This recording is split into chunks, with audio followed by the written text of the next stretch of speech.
Hello hi happy Diwali and welcome back to our mini vlog. मी दिलाशा.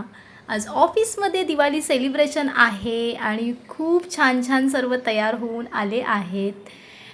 बाहेर छान असे छोटे छोटे कंदील लावले आहेत आणि सगळेच जण खूप आज सुंदर दिसत आहेत. Happy Diwali. Happy Diwali. Happy Diwali.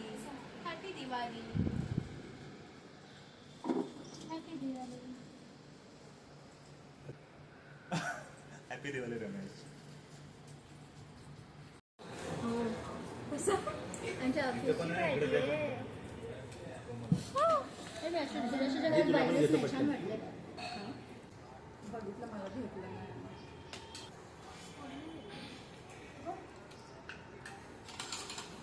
ऑफिसला पोचल्यानंतर थोडा वेळ फोटो सेशन केलं, काम केलं आणि त्यानंतर दुपारी छान आम्ही बाहेर जेवायला आलो होतो. कारण ऑफकोर्स आज आम्हाला सरांकडून पार्टी होती आणि हा मोमेंट मिस करायचाच नसतो कारण बेस्ट मोमेंट असतो आणि खूपच छान आज एन्जॉय केलं. आधी ऑफिसमध्ये सेलिब्रेशन केलं, त्यानंतर आम्ही जेवायला गेलो, कामही केलं. त्यात आमचे जे पण पेंडिंग कामं होती ती कंप्लीट केली आणि आम्ही जेवून छान छान पुन्हा एकदा फोटो सेशन केलं, रांगोळी वगैरे काढली, सगळ्यांनी सोबत फोटो काढले आणि आजचा दिवस इतका छान गेला की ऑलवेज आठवणीत राहील आणि खूप